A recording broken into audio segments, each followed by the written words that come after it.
नमस्कार, स्वागत है आपका। आपके साथ मैं हूं अमित गर्ग शुक्ला। आज हम आपको दिखाने जा रहे हैं न्यूज 18 के साथ अखिलेश यादव का super exclusive interview, super hit interview. इस इंटरव्यू की बड़ी बातें सबसे पहले आपको बता देते हैं। न्यूज 18 पर अखिलेश यादव ने जो बड़े बयान दिए हैं वो हम आपके सामने रख रहे हैं। मठाधीश वाले बयान पर अखिलेश की सफाई आई है।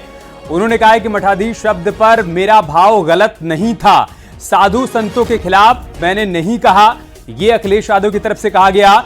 राम मंदिर पर अखिलेश यादव का बयान आया। उन्होंने कहा कि मंदिर निर्माण होते ही अयोध्या जाऊंगा। यह मंदिर निर्माण इटावा में हो रहा है, शिव मंदिर का निर्माण। उनका यह कहना है कि जैसे ही शिव मंदिर का निर्माण हो जाएगा मैं अयोध्या जाऊंगा दर्शन करने के लिए। न्यूज 18 पर अखिलेश यादव ने सुल्तानपुर एनकाउंटर पर भी अपनी बात रखी, बयान दिया।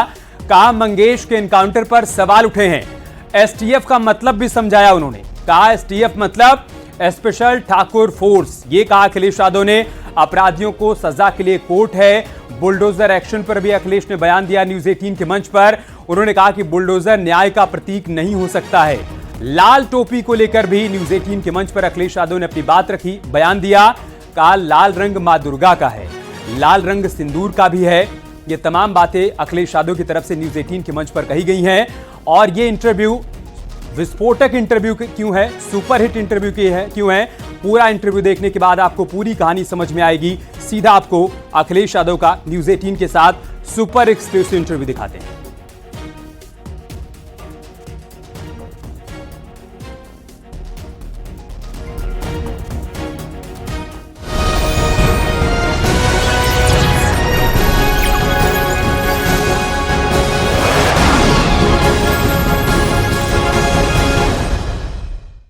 अखिलेश जी नमस्कार। बहुत नमस्कार और बहुत धन्यवाद आपका जी। उत्तर प्रदेश की भाषा में कहते हैं इस लोकसभा चुनाव में तो आप लोगों ने गर्दा कर दिया। ऐसा गर्दा कि अगर बीजेपी का रथ मेजॉरिटी से पीछे रुका है, ये मैंने उस दिन भी बोला था और आज भी बोलता हूं, वो समाजवादी पार्टी ने रोका जब 37 सीटें जीती। क्या कहना चाहते हैं? मैं पीडीए परिवार का धन्यवाद देना चाहता हूं और समाजवादियों का। पीडीए केवल नारा नहीं था, ये भावना से जुड़ा हुआ हमारा नारा बनकर के इस चुनाव में उभरा है। आपने तो मुलायम सिंह जी का भी रिकॉर्ड तोड़ा, क्योंकि सबसे ज्यादा सीटें 37 सीटें समाजवादी पार्टी ने और उसके सहयोगी कांग्रेस ने जीती। 2004 में सपा ने 35 सीटें जीती थी, 26% वोट मिला था, और 2024 में रिकॉर्ड 33% वोट मिला है। जो सीटें हम लोग जीते हैं इंडिया गठबंधन और पीडीए की रणनीति से, भारतीय जनता पार्टी के लोग बेईमानी न करते तो 50 सीटों से ऊपर ये गठबंधन सीटें जीत गया होता। अच्छा, अभी भी आपको बेईमानी दिख रही है? कई लोकसभा की सीटें ऐसी हैं और जिस तरह से प्रशासन ने व्यवहार किया था, प्रशासन अगर निष्पक्ष रहता और जितनी भी शिकायतें समाजवादी पार्टी ने की थीं उस पर इलेक्शन कमीशन एक्शन करता तो आज 50 सीटें इंडिया गठबंधन की होती और 50 से ऊपर भी हो सकती थी। लेकिन 37 सीटें बाद के जीतने के बाद भी आपको लगता है कि प्रशासन उन्हीं की तरफ था? प्रशासन को ये नहीं पता था कि इंडिया गठबंधन और ये हम लोग मिलकर के इतनी सीटें जीत रहे हैं। जब उनको लगा तो जो व्यवहार उनका हो सकता है वो व्यवहार उन्होंने किया। और कोई मैं पहली बार नहीं ये बात बोल रहा हूं, रामपुर का चुनाव, बदायूं का चुनाव, मेरे खुद का कन्नौज का चुनाव, मैंने अपनी आंखों से देखा कि किस तरीके से भारतीय जनता पार्टी के लोग बूथ पर जा करके समाजवादी पार्टी के कार्यकर्ताओं को परेशान कर रहे थे और पूरा प्रशासन उनके साथ था। अच्छा, 36 सीटें एक तरफ, अयोध्या की सीट एक तरफ। अयोध्या की सीट आप लोग जीत गए और उसको आप और राहुल जी अपने बिल्कुल बगल में भी बिठाते हैं। क्या आप उस पर कहना चाहते हैं? और राम जी ने आपको आशीर्वाद तो दिया अयोध्या में, दर्शन के लिए कब जाएंगे? देखिए, अयोध्या फैजाबाद की सीट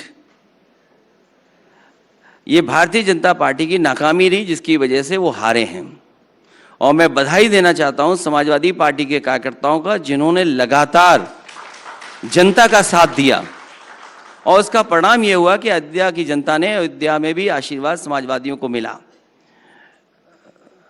अयोध्या के किसान किसी भी डेवलपमेंट के खिलाफ नहीं है। अयोध्या में जो विकास हो रहा है उसके किसी खिलाफ नहीं है।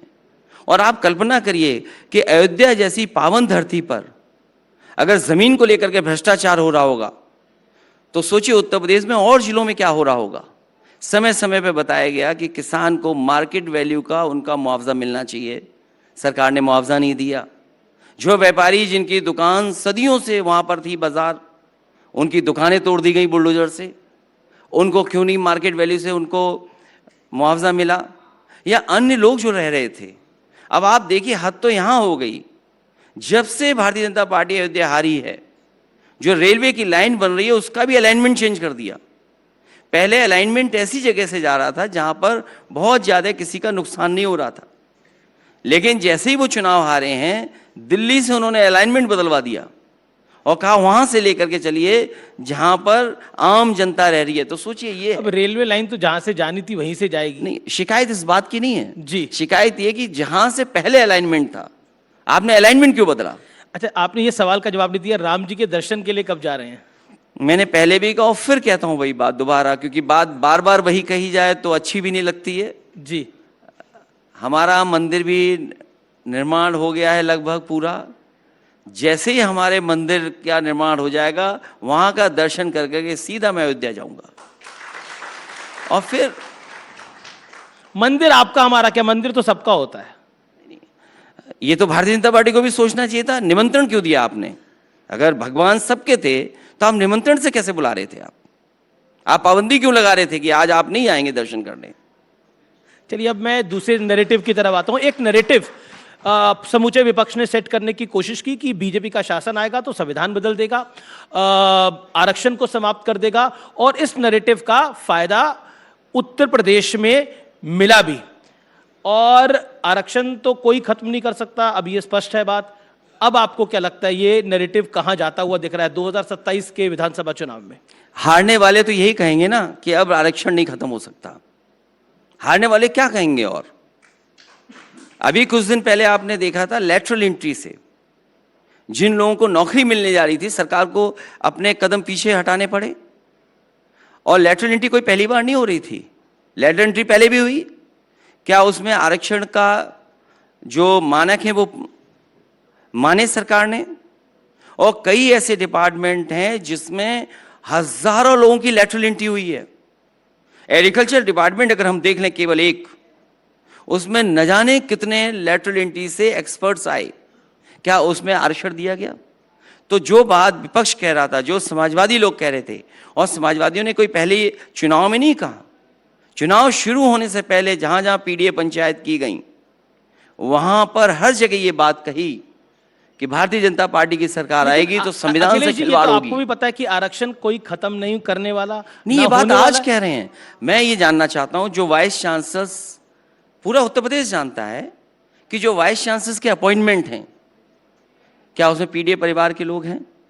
और फिर वाइस चांसलर ने जो जिन लोगों को अपॉइंट किया है क्या उसमें पीडीए परिवार के लोग हैं? मेरा अगला सवाल है कि राहुल गांधी ने अमेरिका में आरक्षण पर एक बयान दिया जिस पे बवाल मच गया। उन्होंने कहा कांग्रेस आरक्षण खत्म करने के बारे में तब सोचेगी जब सही समय होगा। तो अब बताइए, ये तो आप ही के सहयोगी हैं। देखिए, जो स्टेटमेंट कांग्रेस पार्टी के राहुल गांधी जी ने दिया, पहली लाइन गलत थी, बाकी सब ठीक था। तो आप ही तो पिक कर रहे हो, आपको पिक क्या करना है? अब देखिए, और जहां तक आरक्षण की है। बात है, आरक्षण में लड़ाई बहुत लंबी रही है, इतिहास बहुत उसका लंबा रहा है कि कहां कहां लोगों को इसके लिए लड़ना पड़ा है, तब जाकर के अधिकार मिले हैं। लेकिन देखिए, सिर्फ हमने सवाल नहीं उठाया या बीजेपी ने सवाल नहीं उठाया, मायावती ने भी बोला कि मुझे डर है कि अगर कांग्रेस सत्ता में आई तो आरक्षण को समाप्त कर देगी। मायावती जी का ने बोला। सच्चाई ये है कि आरक्षण के लेकर के समय समय पर देश में बहुत सारे संगठन, बहुत सारी पॉलिटिकल पार्टी, उन लोगों ने अपनी बात रखी और लड़ाई लड़ी गई है। और आरक्षण तब मिला है जब बहुत लड़ना पड़ा है लोगों को। जी, एक बहुत बड़ा विषय है जिसको लेकर बीते दिनों बहुत सियासत हुई। अपराधियों में, डकैतों में जाति ढूंढनी जा रही है। इस विषय पर आप क्या कहना चाहते हैं? मेरे पास आपका एक बयान भी है जो आपने सुल्तानपुर की डकैती के विषय में बोला, क्या कहना चाहते हैं आप? देखिए, ये सरकार भेदभाव कर रही है। कैसे? भेदभाव ऐसा है कि अगर सरकार ये स्वीकार करती है जी। सुल्तानपुर वाले मामले में कि मुख्य उसमें जो अपराधी है और उस पर मुकदमे ज्यादा हैं, वो सरेंडर कर लेता है। आप मंगेश को 2 तारीख को उठाते हैं और 5 तारीख को इनकाउंटर करते हैं। आपने मुख्य जो उसका सबसे करता धरता था उसके खिलाफ कार्रवाई क्या की आपने? लेकिन योगी जी ने बोला कि अगर वो डकैत वहां पर लोगों को मार देते उसके बाद क्या करा जाता। उन्होंने आपसे सवाल पूछा। ये योगी जी ने क्या सवाल किया है वो अपने एसटीएफ के बारे में जान लें। एसटीएफ क्या है? लोग तो यहां तक चर्चा कर रहे हैं, जो सुनने को मिल रहा है कि वो एसटीएफ है, स्पेशल ठाकुर फोर्स। और अगर अगर आप मुझसे पूछ रहे हैं तो मैं आपसे जानना चाहूंगा, और आपको भी मुझे पता है, आपको जानकारी है कि एसटीएफ में इतने सदस्य जो हैं, मेंबर्स हैं उसके, जो उसमें तैनाती है, वो कौन लोग हैं? उत्तर प्रदेश की जितनी भी जांचें हैं, महत्वपूर्ण जांचें, वो एसटीएफ को गई। क्या किया एसटीएफ ने? और एसटीएफ में पहले दिन से कौन लोग बैठे हुए हैं? और फिर आपको इतना भी दिमाग नहीं है कि आपने इनकाउंटर किया और चप्पल पहने खड़े हैं आप। क्या दिखाना चाहते थे आप क्या साबित करना चाहते थे? लेकिन देखिए, सबका अपना नैरेटिव है। ओवैसी आए थे, उन्होंने बोला कि एनकाउंटर में मुसलमान मारे जा रहे हैं। आपका नैरेटिव अलग है, बीजेपी का नैरेटिव अलग है। नहीं, हमारा नैरेटिव ये है कि अगर कोई अपराधी है उसके लिए न्यायालय है। आप न्यायालय पे भी भरोसा नहीं रख रहे हैं। आप मैं एक आंकड़ा आपके सामने रखता हूं, क्योंकि आपने बोला कि जाति देखकर और एनकाउंटर होते हैं, तो मेरे पास एक आंकड़ा है। 2017 के बाद से करीब 207 अपराधी एनकाउंटर हुए हैं। करीब 66 मुसलमान हैं, 20 ब्राह्मण, 18 ठाकुर और 16 यादव हैं। अब आप बताइए अन्य में कितने हैं? क्या पूछा आपने? अन्य में भी लिखा होगा। मेरे पास जो आंकड़ा है मैं आपको बता रहा हूं। नहीं तो आधा अधूरा आंकड़ा मेरे मत पास पूरा दिखाइए। आंकड़ा है ये। मैं इसी तरह आपके आंकड़े के हिसाब से मैं कहता हूं, मैंने अंग्रेजी अखबार का एक लेख पढ़ा जिसमें ये कहा गया कि जब से सरकार बनी है भारतीय जनता पार्टी की, उसमें 18,000 ऐसी घटनाएं हुई हैं। 18,000। और अगर 18,000 हुई हैं तो वो जो आप आंकड़ा हमें बता रहे हो, तो 18,000 का वो आंकड़ा कहां है? और हमारे पास भी तो 207 है। हमारे पास भी आंकड़ा है जी, निकालना है आप।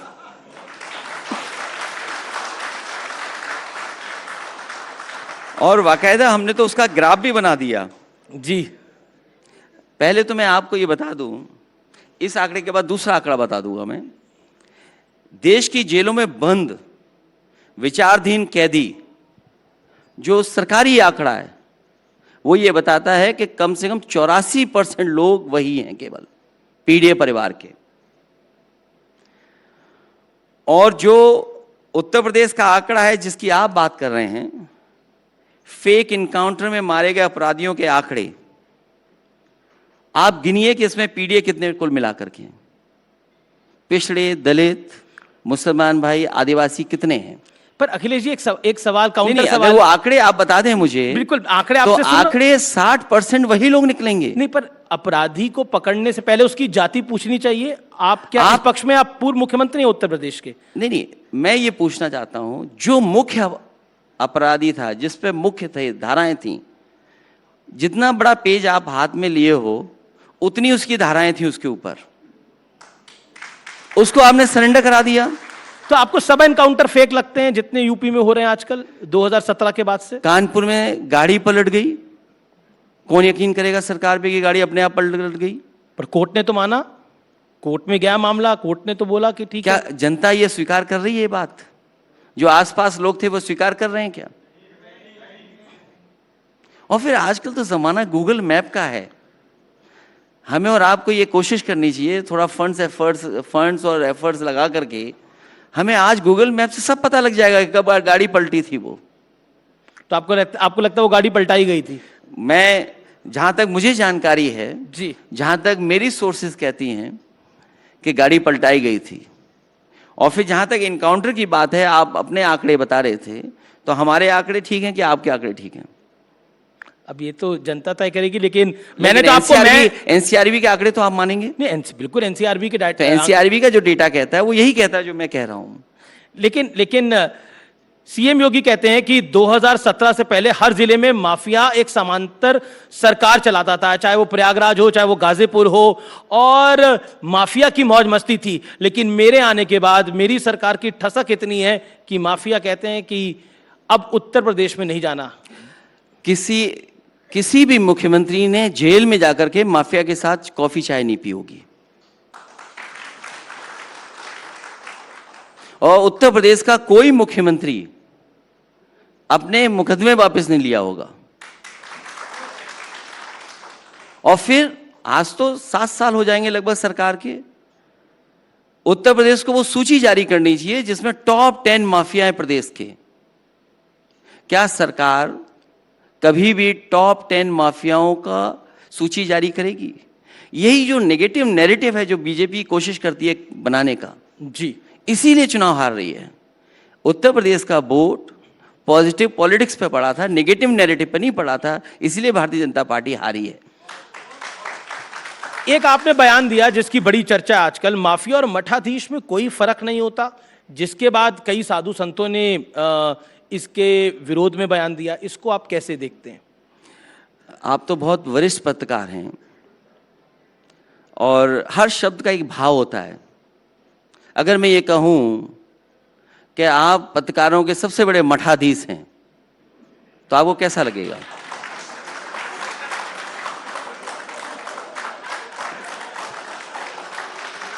पत्रकारों आप कह रहे हैं कि पत्रकारों के आप सबसे बड़े मठाधीश हैं? नहीं, आपको कैसा मुझे अच्छा लगेगा कि भाई आप मुझे ये बात बोल रहे हैं, आप मेरी तारीफ कर रहे हैं कि सब पत्रकारों को मुझसे सीखना चाहिए। लेकिन आपने तो माफिया और मठाधीश को मिला दिया ना, तो सवाल उस पे है।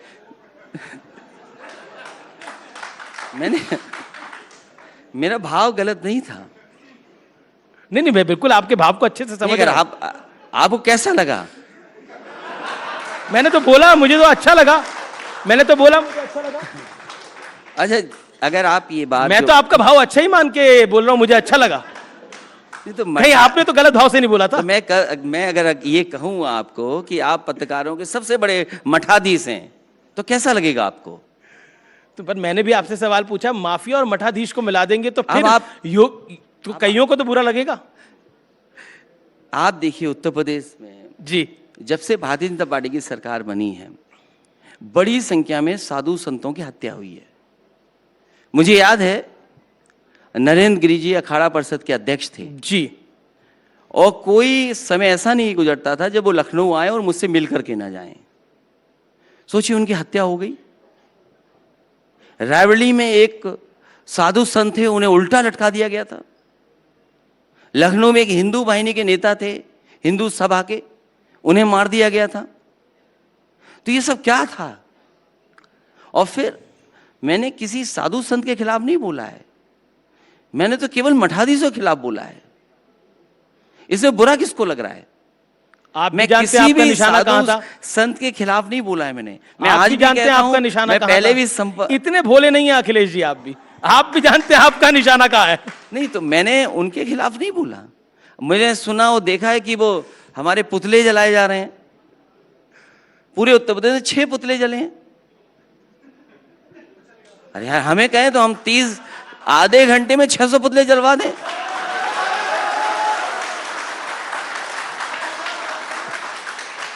लेकिन चलिए, ये तो पुतलों की बात हुई, लेकिन अब मैं भेड़िए की बात करना चाहता हूँ। यूपी में आजकल भेड़िए की काफ़ी चर्चा है, देखिए, और जो भेड़िया है वो बड़ी दिक्कत भी कर रहे हैं। तो ये मुख्यमंत्री जी को सोचना चाहिए कि भेड़िए कैसे आ गए यूपी में। भेड़िए क्या कर रहे हैं यूपी में? नहीं, यूपी जाना जाए अच्छी चीज़ों के लिए, कोई पॉजिटिव नैरेटिव तो यूपी जाना चाहिए, एक्सप्रेस वे के लिए, यूपी मेट्रो के लिए जाना चाहिए। योगी जी से पूछा गया तो भेड़िए के लिए यूपी जाना जा रहा है। पर योगी जी से पूछा गया, उन्होंने बोला कुछ आदमखोर भेड़िए प्रदेश के अंदर उत्पात मचा रहे हैं, ऐसी स्थिति 2017 के पहले प्रदेश की थी। ये लोग उस समय कितनी तबाही मचाते थे। इनके इनके इनके एरिया बटे हुए थे। वसूली कहीं चाचा कर रहा था, कहीं भतीजा कर रहा था। महाभारत के सारे रिश्ते थे, ये योगी जी ने कहा। देखिए, पहले ये मान लीजिए वो योगी नहीं है। वो योगी नहीं है। जो हमारे शास्त्र कहते हैं, हमें जो जितनी कुछ हमें जानकारी मिलती है, जिस व्यक्ति को क्रोध नहीं आए वही योगी है। जिस व्यक्ति को क्रोध नहीं आए वो योगी है। और एक योगी से ऐसी भाषा की उम्मीद नहीं कर सकते हैं। अगर ये बातें योगी जी की हैं तो योगी जी खुद बताएं कि आदमखोर भेड़िया क्या कर रहा है। पर आप कह रहे हैं वो योगी नहीं है, वो गोरखनाथ पीठ के महंत हैं, तो योगी आदित्यनाथ हैं। जो योगी होता है वो त्याग करता है। अब कल को आप ये भी कहोगे कि अगर मैं कह दूं कि गोरख धंधा चल रहा है तो उस पर भी आपको आपत्ति होगी। अब आप गोरखपुर की तरफ बुलडोजर का रुख करना चाहते हैं? नहीं, जहां गोरख धंधा चलेगा वो बुलडोजर जाएगा। पर योगी जी कहते हैं कि नहीं, अगर योगी जी योगी हैं तो क्रोध क्यों आ रहा है? एक और फिर बुलडोजर जो प्रतीक बनाया है वो किसने बनाया प्रतीक?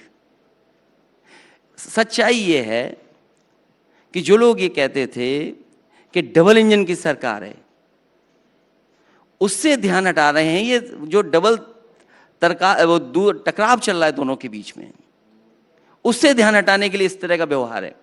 और बुलडोजर किसी न्याय का प्रतीक नहीं हो सकता। क्या सरकार मानेगी कि बुलडोजर न्याय का प्रतीक है? न्याय का प्रतीक हो सकता है क्या? सुप्रीम कोर्ट, हाई कोर्ट मना कर रहा है कि इस तरह का व्यवहार नहीं होना चाहिए। जिसके कागज हैं, जिसका नक्शा पास है, आप घर उड़ा दे रहे हैं केवल इसलिए कि आप डर दिखाना चाहते हैं।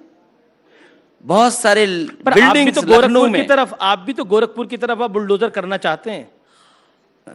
इसमें क्या गलत है? जहां इलीगल काम होगा इसमें क्या गलत है? तो आपको लगता है गोरखपुर में सब इलीगल हो रहा है अभी से? लीगल क्या है वहां पर? कुछ तो लीगल होगा, कुछ तो इलीगल होगा। बीजेपी ने बोला ये हिंदुत्व पर हमला है, गोरखनाथ पीठ पे हमला है। ये किसी हिंदुत्व पे नहीं है, किसी पर ये हमला नहीं है। बुलडोजर जो नया प्रतीक बनाया है न्याय का, नहीं हो सकता। जो कॉन्स्टिट्यूशन को मानते हैं, संविधान को मानते हैं, वो बुलडोजर प्रतीक नहीं मान सकते किसी चीज को लेकर के। जी, अगला सवाल कन्नौज में नवाब सिंह यादव को लेकर है। एक घटनाक्रम हुआ, उसको लेकर बीजेपी ने बहुत सारी इल्जाम आपकी पार्टी पे लगाए। प्रदेश में कहीं भी ऐसा दुष्कर्म होता है तो समाजवादी पार्टी बोलती है कि ये गलत हो रहा है, लेकिन नवाब सिंह यादव के विषय पर या फिर मोहित खान के विषय पर आप क्या कहना चाहते हैं? मैं जानता था ये सवाल जरूर आप लोग पूछेंगे। जिस व्यक्ति का आपने नाम लिया है जी, उसका संबंध बीजेपी के नेताओं से बहुत अच्छा है। और ये बात अगर आप जानना चाहें तो कन्नौज के पुलिस कप्तान से फोन मिलाइए, वो आपको सच्चाई बता सकते हैं। एक बीजेपी का गुट फंसाने में लगा था, एक बीजेपी का गुट बचाने में लगा था। इसमें समाजवादी पार्टी क्या करे? पर वो कहते हैं नेता आपके हैं। वो कहते हैं नेता आपके, हमारी पार्टी इंडिया अलायंस के साथ फोटो है। फोटो हमारे साथ होगी, पार्टी के नेताओं के साथ होगी। वो हमारी पार्टी में कब थे? 2019 का चुनाव हम हारे हैं। 2019 चुनाव हारे, 2022 का चुनाव हारे, 2017 में इन्हीं लीडर्स का क्या रोल था? तो इसीलिए तो मैं कह रहा हूं कि क्या बीजेपी जाति देख करके जोड़ रही है समाजवादियों से, समाजवादी पार्टी से जोड़ रहे हैं? उन्हें अपने झांकना चाहिए कि आखिरकार बचाने में और फंसाने में कौन लोग लगे थे। जी, मेरा अगला सवाल है कि ये लाल टोपी को लेकर आजकल सियासत बड़ी गरमाई हुई है। कभी बीजेपी का कोई नेता, चाहे वो योगी आदित्यनाथ हो, केशव प्रसाद मौर्य हो, वो कहते हैं लाल टोपी है काले कारनामे। आपका जवाब क्या होगा? और काली टोपी के कैसे कारनामे होंगे? इसलिए लाल रंग में मत उलझिए। लाल रंग मां दुर्गा का है, लाल रंग सिंदूर का भी है। लाल रंग हालांकि आपके माइक पे भी है और आपको टीआरपी बढ़ाने का मैं सुझाव देता हूं आपको।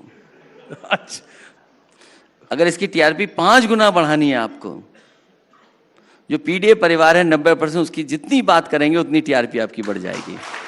हम सबकी बात करते हैं, हम सबकी बात करते हैं। मेरा अगला सवाल है, ये आपने एक मॉनसून ऑफर दिया था, मॉनसून तो अभी काफी इस बार लेट तक चल गया है, तो अभी भी वो मॉनसून ऑफर जारी है, लेकिन वहां तो अब तो मामला ठीक हो गया है। जब मॉनसून क्या वो फिर विंटर ऑफर तक जाएगा? जो मॉनसून जिस समय पीक पे था जी, उस समय हमारा ऑफर था। अब मॉनसून खत्म हो गया है तो हमारा ऑफर भी खत्म तो हो मैं गया। वही पूरा विंटर ऑफर में तब्दील हो सकता है। मुझे लगता है इनको नहीं अब देना पड़ेगा, किसी और को विंटर डिस्काउंट देना पड़ेगा। जी, मेरा अगला प्रश्न है कि आप कहते हैं कि मायावती फोन नहीं उठाती, मायावती कहती हैं कि आप फोन नहीं उठाते, तो कनेक्शन कहां गड़बड़ हो रहा है ये? जिसके बाद जब गठबंधन टूट गया तो फिर फोन का कनेक्शन भी टूट गया। तो अब होगा नहीं आगे, अब आगे होगा नहीं कनेक्शन? नहीं, अब कैसे होगा?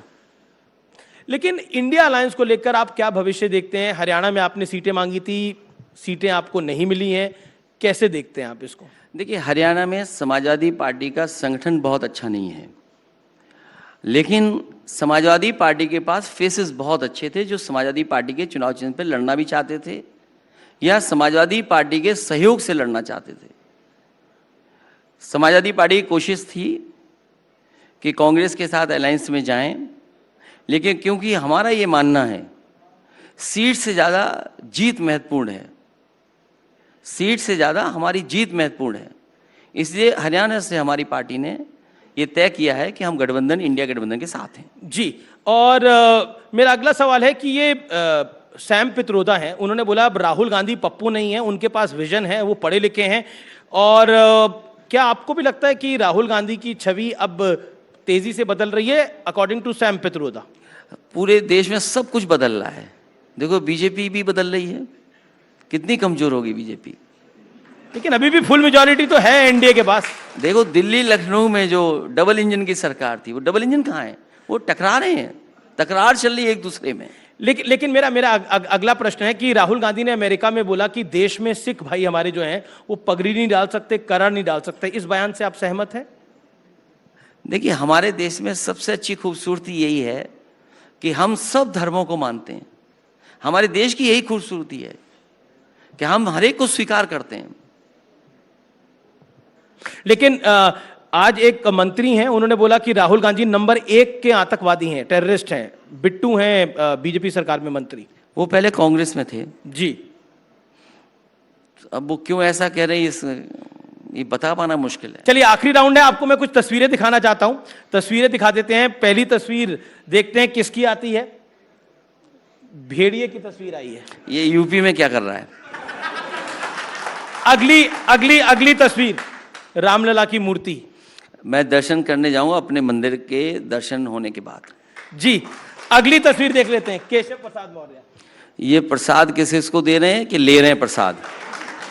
जी, अब देखते हैं अगली है कि कौन सा रंग बेहतर है, लाल या भगवा? देखिए, लाल ही रंग बेहतर है, क्योंकि जितनी भी लाइटें हैं रेड लाइट में हैं, इसलिए डेंजर कोई दिखाता है, प्यार कोई दिखाता तो यही रंग है, लाल। जी, ये प्यार का रंग है। अगली देख लेते हैं, किससे गठबंधन करेंगे, मायावती जी से या चंद्रशेखर रावण जी से? देखिए, अभी तो कोई ऐसा समय नहीं है जहां गठबंधन की बात की जाए। जी, बहुत बहुत शुक्रिया, आप हमारे मंच पर आए, आपने अपनी बात को रखा। बहुत बहुत धन्यवाद अखिलेश यादव जी।